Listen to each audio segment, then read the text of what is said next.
Buenos días, bueno, ya buenas tardes a quienes se conectan a esta hora a La Nación Radio en una nueva emisión de Contraste. En esta ocasión estamos esperando comunicación con el diputado Juan Carlos Alvarado. Él es secretario general nacional de COPEI. César, si me da imagen, por favor. Aprovecho para invitar a toda la audiencia que se une a descargar nuestra app de La Nación en línea. Está disponible para Android y iPhone. Ya tenemos por acá al diputado. Diputado, buenas tardes. Un placer tenerlo en este espacio nuevamente. Hola, buenas tardes, Marjorie. ¿Qué tal? ¿Cómo te va? Bien, chévere. Diputado, bueno, este encuentro lo realizamos luego de una entrevista que hicimos a Miguel Salazar, quien comentó unas cosas sobre COPEI. Entre esas, él afirmaba que seguía siendo el presidente de la Tolda Verde a nivel nacional. Y bueno, ustedes en su derecho a réplica pidieron este espacio y me gustaría comenzar por allí. ¿Quién es el presidente actual de COPEI y por qué las afirmaciones que hace Miguel Salazar?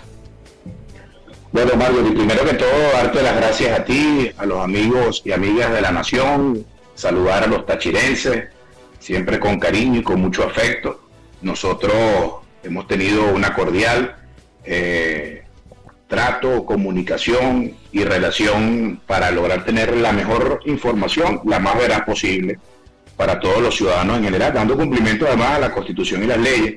Nosotros hemos querido, pues, de alguna manera aclarar muchas cosas, sobre todo en nuestra tierra tachirense, que para nuestra organización política no solamente es un bastión, es la cuna de la democracia cristiana, el socialcristianismo, y ha sido demostrado siempre en cada uno de los procesos electorales y en los liderazgos que se han presentado en cada uno de ellos. Yo quiero referirme de manera muy puntual a lo que ha sido el desarrollo de la designación del nuevo Comité Nacional el pasado 23 de mayo, sin caer mucho en discusiones ni domésticas ni nada por el estilo, porque ustedes saben perfectamente que no es mi estilo. Yo sí les quiero dejar muy claro a los que nos están viendo y escuchando que todo lo que ha hecho nuestra organización política es ajustado y apegado completamente a la normativa estatutaria de nuestro partido, que además es de uso público en nuestra página web. Pueden entrar y pueden descargarlo. También está toda la normativa reglamentaria de nuestro partido, pero la convocatoria de nuestra Convención Nacional Extraordinaria el pasado 23 de mayo cumple con todos los requisitos, con todos los fundamentos jurídicos que de alguna manera blinda este proceso. Hay que destacar que nuestra organización política ha transitado momentos muy duros, inclusive desde el momento que fue judicializado, que hay que destacar que COPEI fue judicializado en el año 2009. En ese momento comenzó esa judicialización y culminó en el año 2019. Fueron 10 años de judicialización. Han querido dejar ver que COPEI sigue judicializado, cosa que no es así, porque eso finalizó en agosto del 2019. De ahí en adelante, luego que hubo una sentencia de diciembre del 2019, es donde indica la Sala Constitucional un reordenamiento por choques de manera institucional en el desarrollo de cada una de las áreas. En este caso era el Ejecutivo con el electoral dentro de nuestro partido. De ahí en adelante se ha desarrollado todo lo que está dentro de la normativa estatutaria. Nosotros cumplimos ya 16 meses de haber sido electos en el año 2025, en enero, el 12 de enero exactamente del 2025. Nuestros estatutos contemplan una serie de requerimientos que debe cumplir todo ciudadano. Es la Constitución de nosotros los copellanos. Si tú no cumples con la Constitución y las leyes, pues entonces estás incurriendo en faltas. En el caso de COPEI, si no cumples con los estatutos y los reglamentos, igual incurres en falta. Yo no voy a dar toda la cantidad de artículos que pudo haber violentado el dirigente de COPEI, Miguel Salazar, pero sí te puedo decir de manera muy responsable que uno de los principios fundamentales por el cual en esta convención, que además hay que destacar, no fue convocada para este fin, fue convocada motivado de lo que ocurrió el 3 de enero. El estatuto le permite además a la Convención Nacional Extraordinaria, convocada por el Comité Nacional, no le ordena, la convoca para que se reúnan y puedan evaluar, debatir, discutir las circunstancias que el país y la política amerita. convocados allí. Hay una agenda que además fue publicada. Miguel Salazar fue invitado. Por acá. Yo te la puedo mostrar por acá la agenda. Todos los delegados fueron completamente invitados. Hay soporte de ello, hay prueba de ello en todos los canales de comunicación, correo electrónico, los métodos que se utilizan de manera digital y WhatsApp, todo lo que es la publicación de la prensa escrita, que es además lo que contempla la normativa estatutaria, que debe ser publicado en el diario 2001 del 10, ya te voy a decir exactamente, el 18 de mayo, en su página 5, sale publicada la convocatoria de esta convención nacional, ahí está, y donde te indica que puedes venir a la ciudad de Caracas donde se iba a desarrollar. Si no, podías conectarte por la vía online, que también está dentro de los estatutos.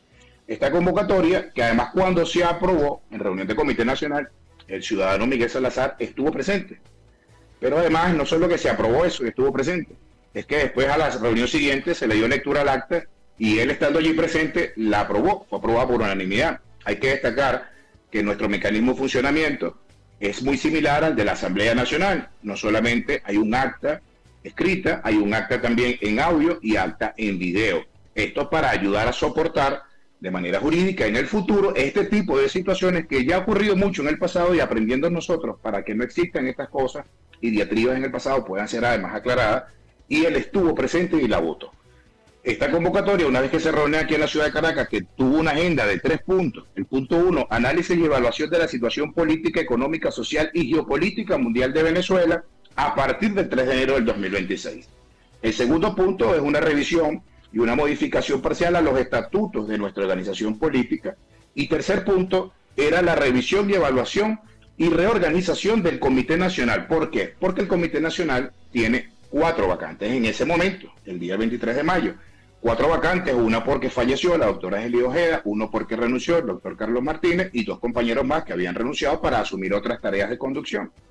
Cuando llegamos a este punto de la agenda, pues se logra determinar que el caso del señor Miguel Salazar, particularmente, nuestros estatutos y reglamentos contemplan que si usted tiene por lo menos 3 faltas consecutivas en reuniones ordinarias y extraordinarias y no las justifica en un lapso de 10 días, usted inmediatamente ya es una causante para que la normativa estatutaria se active y por tanto tome decisión para sustituir en las causales que determina el artículo 19, numeral 5 de nuestros estatutos. Se activó y al implementarse serían 5 vacantes, que eso es el 30% de nuestro Comité Nacional.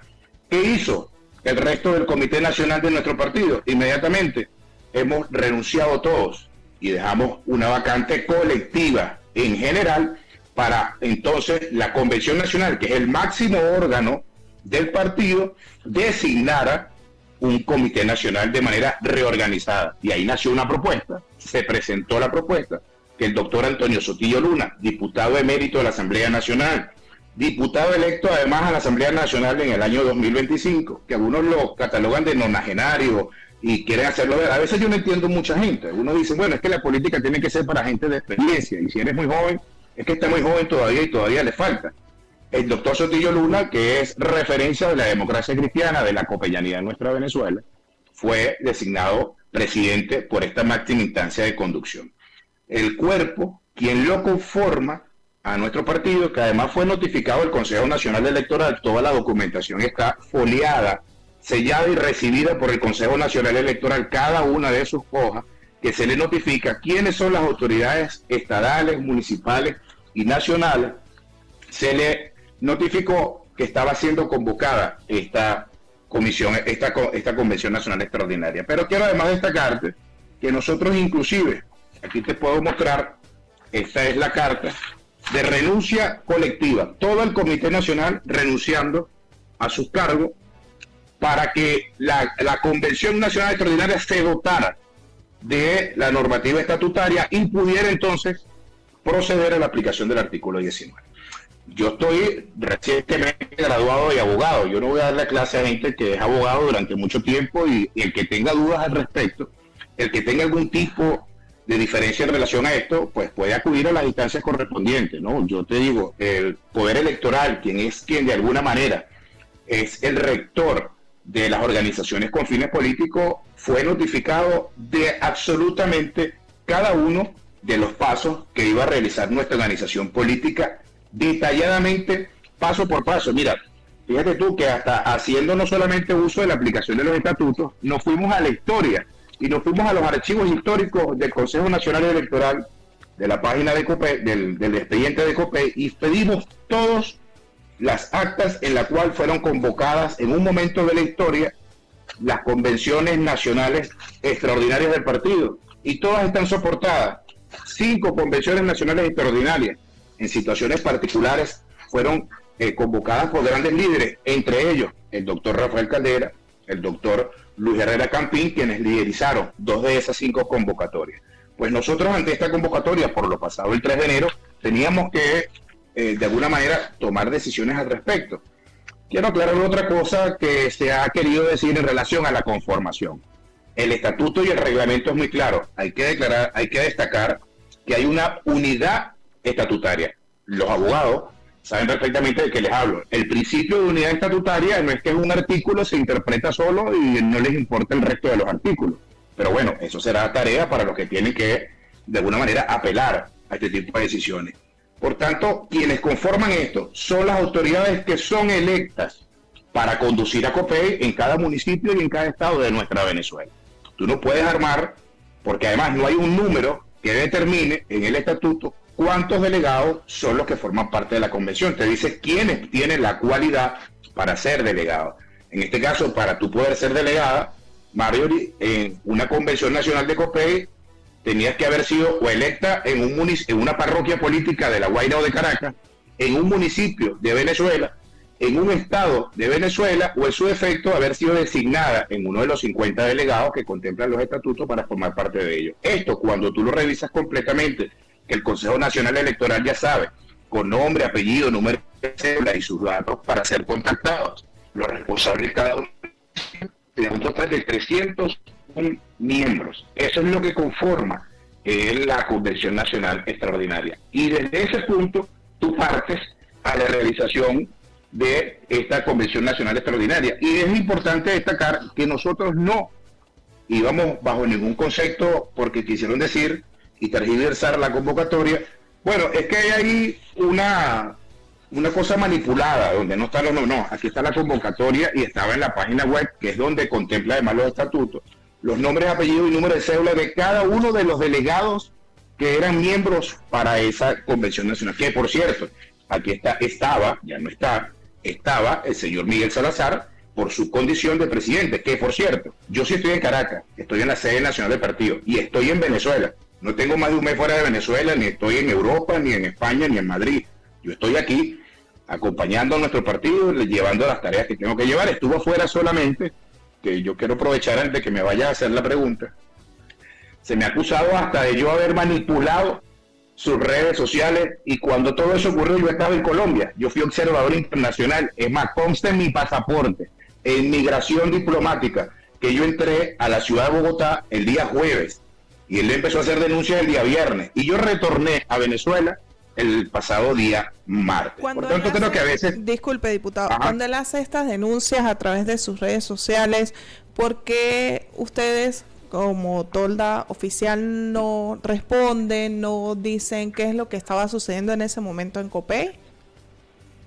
Mira, nosotros, bueno, primero que siempre hemos sido bastante alejados del tema de los conflictos internos. Esto no es primera vez que pasa en COPEI. Esto ya, como te dije, desde el año 2009, esta situación había ocurrido. Teníamos como unos aproximadamente casi 10 años, 11 años en pausa. Yo había advertido, sí, a nuestra dirigencia en el Comité Nacional y en los distintos estados, que por cierto, los menosprecian, los minimizan, simplemente porque tú puedes ser dirigente o puedes ser dirigido. Yo creo que él no tiene ni cualidad de dirigente. Él mismo lo dijo, gracias a Dios, que él no era líder. Por supuesto que no era líder, porque a mí me tocó tratar de influenciar en los delegados en el año 2025 para que pudieran votar por él, porque no querían que él estuviera en la fórmula conmigo, y yo les pedí el voto de confianza a todos los delegados y delegadas y fue escogido por unanimidad. Diputado, Ahora bien, ¿cuándo se genera esa ruptura usted mismo lo ha dicho, éramos una fórmula, dice que entre ustedes dos era una fórmula. ¿Por qué se genera esa ruptura? En el caso de Miguel Salazar, él dice que luego del 3 de enero, él se replanteó toda la política dentro de COPEI y como que pues por eso lo hicieron a un lado. Mira, fíjate algo, yo no sé, hay algunos que hacen política bajo el principio de ser oportunistas en la política. Y yo creo que hay que hacer política es con el sentido de la oportunidad. Y el sentido de la oportunidad política es muy distinto al oportunismo. Y nosotros hemos apostado siempre al camino del diálogo, del encuentro, y no de ahorita. Eso ha sido el papel de COPEI durante 80 años. COPEI en momentos muy difíciles de la historia le tocó acompañar siendo oposición a los gobiernos de Acción Democrática para la defensa del país. Y además que es un principio constitucional, Marjorie. Artículo 322, algunos piensan que la defensa del Estado solo le corresponde al gobierno y no es así, es a toda la ciudadanía. Pero es que además dentro de los deberes de los ciudadanos también nos contempla el capítulo 10 de la Constitución del 130 al 135, que debemos estar siempre al frente de la defensa de nuestro territorio, de nuestras instituciones, de nuestras fronteras, independientemente de quien esté gobernando. Porque quien estuviera gobernando tenemos que estar al frente siempre para defenderlo. Yo te traigo un recuerdo rápido. El 4 de febrero de 1992, el doctor Eduardo Fernández, siendo secretario general nacional de COPEI, salió a defender, principal y líder opositor en ese momento de nuestra Venezuela, salió a defender las instituciones y la democracia, condenando el hecho militar que se estaba dando en esa madrugada del 4 de febrero. ¿Qué hemos hecho nosotros? Condenar lo que pasó el 3 de enero. Y uno de los planteamientos que quizás él estaba haciendo era que nosotros siguiéramos bajo, de alguna manera, una premisa de ir en contra de las instituciones simplemente porque el 3 de enero había cambiado la situación. Ahora, yo no sé la situación cambió para quién, porque hoy cuando tú te pones a revisar lo que está ocurriendo, bueno, aquí lo que estamos viendo es un trabajo conjunto. Mira, el 99% de las leyes que han salido en la Asamblea Nacional a partir del 5 de enero de este año en adelante han sido por unanimidad, por consenso, y ahí hay 29 diputados de oposición representados en 3 bancadas completamente distintas, que cada una de esas bancadas tiene su manera de percibir las cosas. Él dice que a mí se me criticó. que la ruptura se dio porque no estuvo de acuerdo con que usted acompañara la peregrinación. Mira, yo no sé qué de grave, qué de delito tiene acompañar una acción de unión nacional. A mí se me quiso condenar simplemente porque yo aparecí, Marjorie, en este tipo de fotos. Por ejemplo, esta fotografía en el estado Mérida, esta foto yo se la voy a facilitar a ustedes y se la voy a enviar. Y en esa foto está nada más en ese momento que hablando Lester Rodríguez. Lester Rodríguez, ustedes deben saberlo, fue rector de la Universidad de los Andes, alcalde de la ciudad de Mérida, es un opositor, pero a carta cabal, de las políticas de este gobierno y en el gobierno regional en Mérida, y estuvo presente, pero también estuvo el alcalde del Vigía, el compañero Lisandro Segura, y hubo muchos factores de la sociedad, pero yo también estuve en el Táchira, tú fuiste testigo de eso porque seguramente te tocó cubrir eso en Azogata, y ahí había representantes de toda la sociedad. Yo estaba en mi condición primero de representante del Poder Legislativo, era el único de la Asamblea Nacional que estaba ahí presente, y el representante del Ejecutivo, el ministro de Interior y Justicia, Diosdado Cabello. Pero además quiero destacar que tuve mis intervenciones, y mis intervenciones fueron claras, y yo expresé mis profundas diferencias con el partido de gobierno, lo que no significaba que no condenara el hecho de las sanciones. Ahora, hay que ver si esto es un problema de ego o de vanidad por el cual empezó este tipo de inconvenientes. Y yo me pregunto, los que vieron mis fotos son fotos netamente institucionales, fueron actividades institucionales. Y yo me diría, bueno, ¿qué tipo de fotos se le puede llamar uno? Porque yo no me tomé ningún selfie. Por ejemplo, yo no me tomé selfies como este. Aquí lo puedes observar, yo no me tomé selfies como este. Yo no me he tomado selfies como este, ni como este. Y como esas te puedo mostrar mucho. Yo no tengo selfies porque a mí no me gustan, primero, los selfies, no me considero fotogénico. Y segundo, yo sé diferenciar lo que es actividad institucional con la foto selfie para mostrar, guardar mi galería y hacerla pública como que son mis mejores amigos. Okay. Ese tipo de cosas son las que nos diferencian, ¿no? Para agregar algo allí, una de las declaraciones más fuertes que hizo Salazar a través de este medio fue que por todos estos años COPEI ha funcionado como el satélite del PSUV. ¿Qué opina usted sobre esto? Bueno, completamente falso. Creo que nuestras acciones han sido muy claras. Nosotros hemos hecho oposición siendo una alternativa. Nosotros no hemos hecho oposición simplemente para quedarnos por toda la vida en la oposición. Nuestra oposición ha sido bajo el respeto del diálogo, que además estuvimos en el diálogo desde el año 2019 en adelante, cuando se creó la Mesa de Diálogo Nacional, del 2018, que vieron las elecciones presidenciales de Nicolás Maduro contra Henry Falcón. Nosotros estuvimos allí, y de ahí en adelante nuestra posición ha sido muy, muy respetuosa, y ha sido con las críticas, con las sugerencias, pero también con las propuestas. Y en esa parte de las propuestas yo quiero detenerme un poco. Por ejemplo, hoy el único partido de oposición que está proponiendo la revisión y una modernización y actualización de la Ley Orgánica del Trabajo hemos sido nosotros los copellanos, que hablamos de que el cálculo debe ser revisado en materia de las prestaciones sociales. Pero es que además también hemos pedido que se revise y se reforme la ley del Seguro Social, y hemos pedido que se revise la ley del impuesto de grandes transacciones financieras. Nosotros hacemos oposición, Marjorie, no por cómo sea el tamaño de la ola para montarnos en una tabla de surfear, ni a conveniencia. Nosotros hemos sido muy responsables, ustedes que me han visto mi accionar en el Táchira, recorriendo los municipios del Táchira, teniendo allí representantes en las cámaras municipales y en alcaldías, y hemos hecho esfuerzos de poder lograr ser oposición. Mira, nosotros acompañamos en un momento determinado. Hoy, ¿por qué el Táchira? Podemos partir del principio. ¿Por qué es oposición actualmente nuestro sector? Bueno, en el año 2021 todo el mundo sabe por qué Lady Gómez perdió la gobernación. Eso no es un secreto para nadie, y no fue por culpa de COPEI ni de la Alianza Democrática. ¿Y por qué se perdió la ciudad de San Cristóbal, por ejemplo? ¿Quiénes fueron los culpables? Los que de alguna manera hoy se venden con que pueden ser los salvadores del país, del estado Táchira y del municipio, que por cierto, en esa entrevista que tú lograste hacer el ciudadano Miguel Salazar, decía que ese sector era un sector serio, responsable, con liderazgo, con estructura, y bueno, tendrá que demostrarlo con números. Yo fui al Táchira a contarme, porque me lo pidió la estructura de mi partido, allá en el estado Táchira, y bueno, después de la elección de gobernador por parte de Freddy Bernal en el año 2025, el principal opositor que quedó después de él fui yo. ¿Y fue gracias a quién? A la estructura de los partidos que ahí nos acompañaron, sobre todo los copellanos. Que no había como que una estructura completa de COPEI a nivel nacional, así como quizás ustedes lo hacían ver, lo dijo.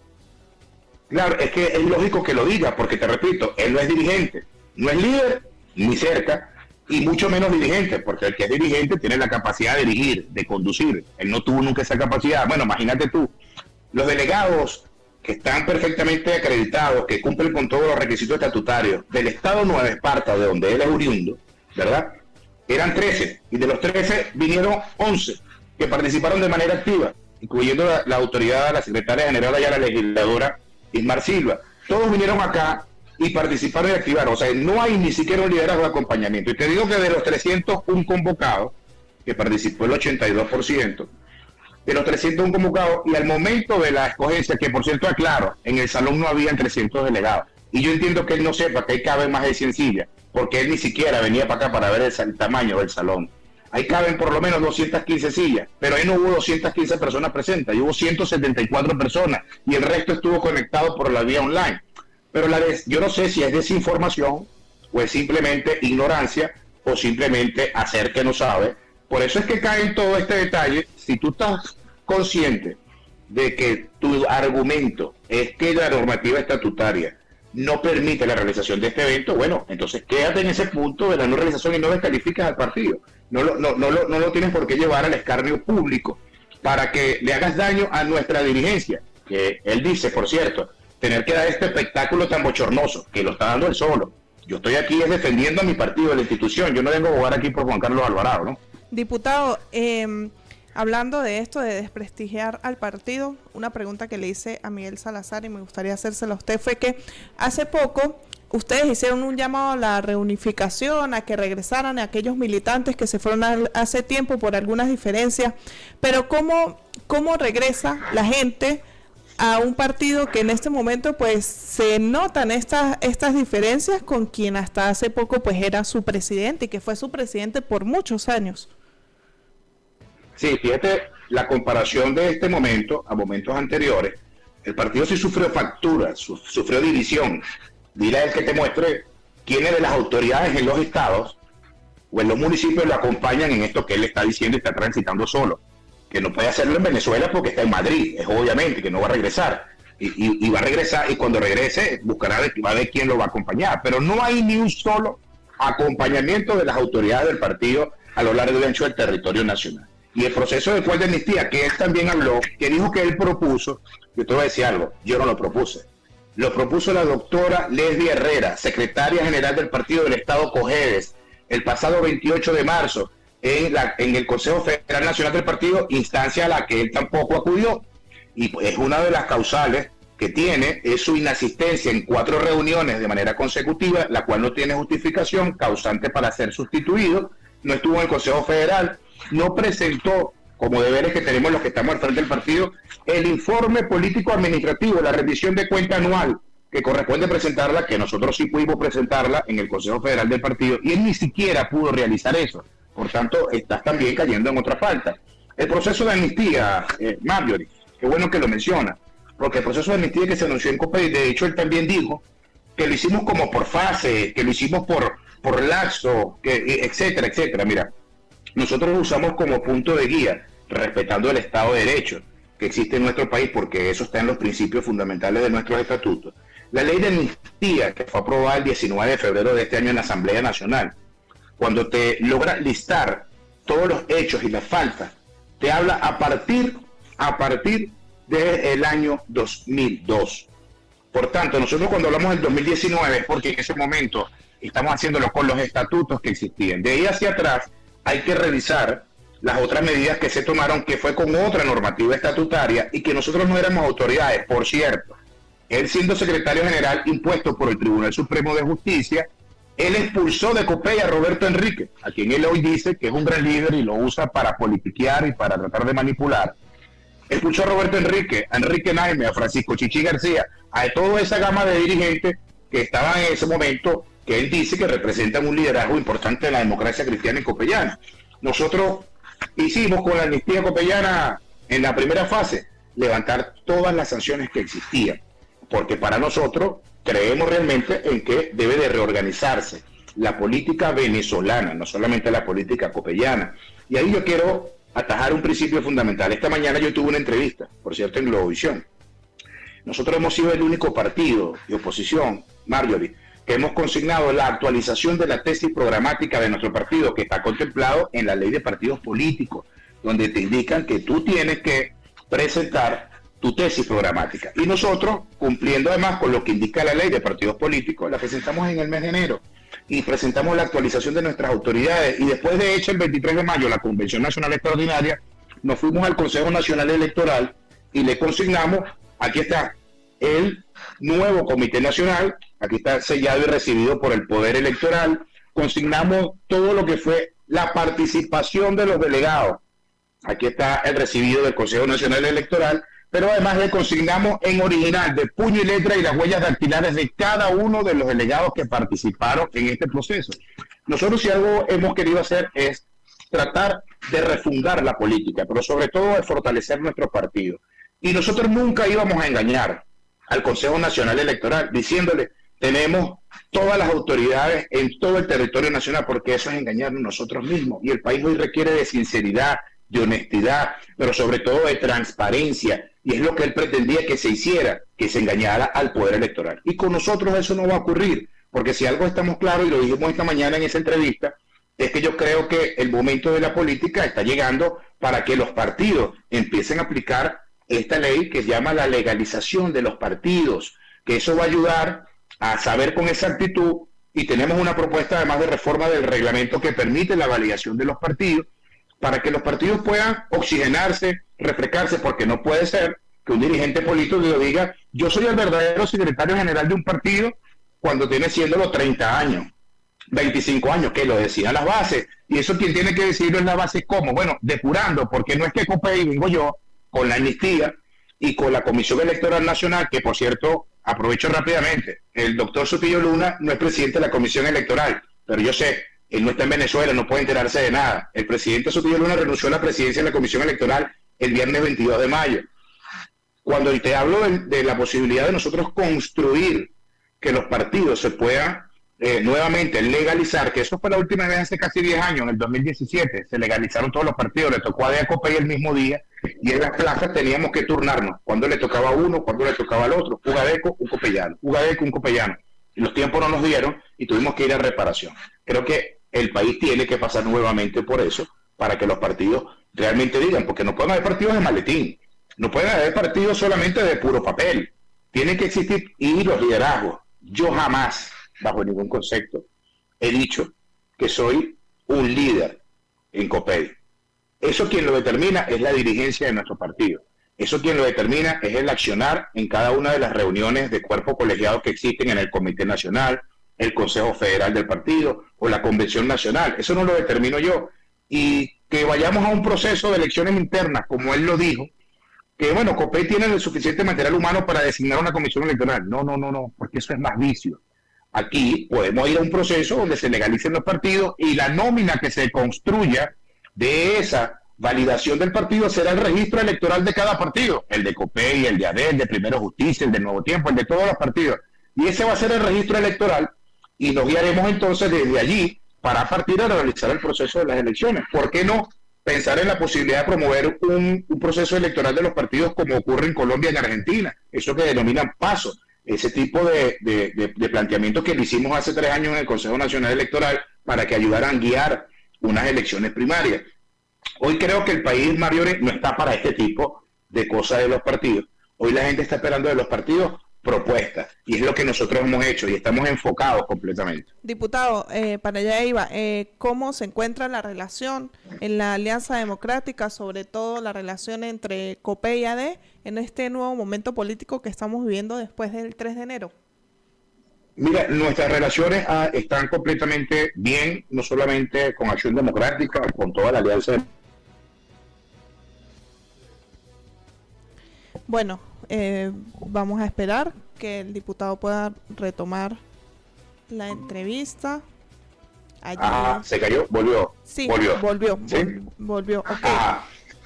Te decía que las relaciones están completamente perfectas, no solamente con Acción Democrática, sino con el resto de la alianza y otros partidos, otros factores que hemos logrado ir coincidiendo dentro de la Asamblea Nacional. Hoy le hemos venido haciendo planteamientos a nuestra estructura. Mira, el Táchira fue testigo, Marjorie. Creo que tú perfectamente puedes ayudar también a ratificar eso, porque él decía que tenemos que salirnos de la Alianza Democrática. Mira, Copey hace 2 años hizo el planteamiento de que había que evaluar la función de la Alianza Democrática en materia electoral. Y tú sabes que en el caso de las elecciones de las alcaldías, Copey no fue en alianza con Acción Democrática. Fuimos en 27 municipios con fórmulas completamente distintas. ¿Y eso por qué? Porque lo pidió la base del partido. Y así se trabajó y así se hizo. Y bueno, gracias a Dios, obtuvimos muy buenos resultados. Fuimos el partido de oposición más votado en el estado Táchira, pero eso también lo aplicamos en el estado Falcón. Nosotros no fuimos en alianza con Acción Democrática ni con El Cambio, y Copey fue la primera opción de oposición en el estado Falcón. Por tanto, aquí hemos practicado el principio de evaluar los tipos de alianza. Hay alianza legislativa, que la alianza legislativa, de acuerdo al reglamento interior y debate de la Asamblea Nacional, debe conformarse en fracciones. Las fracciones ayudan al funcionamiento operativo dentro del Parlamento Nacional en las 15 comisiones permanentes y cada una de sus instancias. Hoy hemos venido actuando en esa alianza legislativa, en la Alianza Democrática, y hemos coincidido además en algunas oportunidades con la gente de Fuerza Venezuela, Vamos Venezuela, que es la gente de Fuerza Vecinal con Vamos Cojedes. Hemos coincidido en muchas cosas, pero luego está la alianza electoral, que es fuera de la Asamblea Nacional, y luego está la alianza política, que es para transitar un proyecto político de manera conjunta. Y eso lo ha venido haciendo Copey sin ningún complejo. Nos hemos reunido con todo el mundo, hemos tenido posibilidad de escuchar a sectores que seguramente en un momento estuvieron en contra nuestra, porque no había posibilidad de encontrarnos en una alianza electoral. Pero bajo el esquema de la alianza política, de la visión política, sí hemos tenido oportunidad de coincidir. Diputado, para ir cerrando y aprovechar que usted está en este espacio, como diputado de la Asamblea Nacional, ¿me puede comentar alguna propuesta importante que se venga desarrollando desde el Parlamento para el Estado Táchira, sobre todo en temas de frontera? Sí, fíjate, tú sabes que yo soy vicepresidente de la Comisión Permanente de Economía, Finanzas y Desarrollo Nacional. Allá estuvo, por cierto, presente el gobernador del Estado Táchira, con una comisión que lo acompañó de los distintos sectores, de FEDECámara, de la Cámara de Comercio, de los ganaderos, etcétera, y llevó una propuesta en materia de zona económica especial para el estado Táchira, que es una propuesta binacional entre Colombia y Venezuela. Hay que recordar que algunos años atrás me tocó ir al Congreso de la República de Colombia para hablar de la necesidad de reactivar la economía en la frontera, porque quizás en la frontera se está beneficiando más Colombia que Venezuela, y en un 90%, y lo dijimos hace poco que estuvimos allá en Bogotá, y creo que tiene el Táchira la potencialidad de avanzar y de arrancar. Y en ese planteamiento que hizo el gobernador del estado Táchira, en la intervención que tuve en ese momento, dije que íbamos a acompañar este tipo de propuestas, tratando de que además pudiera ser ejecutable lo más pronto posible. Hablamos de la necesidad de que la generación de energía eléctrica, por ejemplo, se pudiera evaluar, que ahorita acabamos de aprobar en primera discusión la ley de energía eléctrica, pero seguramente si la aprobamos el martes, la segunda discusión no llega a la luz el miércoles ya al Táchira. Y hemos tratado de dejar propuestas que tengan que ver con unos planes de contingencia. Esos planes de contingencia pueden pasar inclusive hasta la evaluación, si vale o no de manera comercial comprar energía eléctrica a Colombia, que eso no tendría ningún tipo de inconveniente. Bueno, ¿cuánto nos cuesta eso? ¿Cuánto va a generar eso? Eso aumentaría entonces el costo del pago de recibo de luz, pero también puede generar alta productividad y la reactivación económica en el estado Táchira. Habría que hacerlo con una consulta con los productores de la frontera. Diputado, en su cercanía con el Táchira, ¿ha recibido todos estos días las denuncias de los graves cortes eléctricos que tenemos por más de 8, 10, 12, 15 horas? Claro, no, y Mario, y no de ahorita, yo siempre lo he estado denunciando porque eso ha sido, en el Táchira es normal, allá es anormal cuando hay luz, y tenemos esa dificultad y lo he expresado en todas las instancias. Bueno, ¿qué es lo que yo no promuevo? Yo no promuevo que si no funciona la energía eléctrica, entonces vamos a trancar las calles, quemamos caucho y ponemos guaya. No, ese no es el accionar de COPEI. Es ante las instancias que corresponde solicitar que realmente se aboquen a la problemática. Y creo que hoy tenemos una gran oportunidad porque se están abriendo las puertas a que vengan capitales extranjeros, a que vengan capitales privados para que inviertan en el sector de energía eléctrica. Ya se demostró que el servicio de energía eléctrica tiene una grave dificultad, pero muy grave, pero sobre todo en el Táchira, sobre todo en la frontera, en los estados fronterizos. Y hoy, ¿por qué no unirnos todos en la búsqueda de esa gran solución? Y esa propuesta en materia de la evaluación de la compra de energía, pues no debe ser algo descabellado, es algo que se puede ir evaluando. Bueno, ¿cuáles son los costos? ¿Qué es lo que realmente permite la reactivación si eso se logra concretar con el país hermano de Colombia? Bueno, muchísimas gracias, diputado, por asistir a este espacio. Gracias, Mario. Y a ti, a los que nos escucharon, ofreciendo mis disculpas en nombre de todo nuestro partido, porque COPEI da para mucho más de lo que realmente está atravesando. Yo saludar a nuestra dirigencia en el Táchira, a nuestros alcaldes, nuestros concejales y nuestras estructuras, y siempre quedando a la orden y esperando estar en los próximos días por allá, y serán, pues, como siempre, invitados a nuestras declaraciones con ustedes. Gracias. Chévere, bienvenido también en este espacio cuando quiera asistir presencialmente.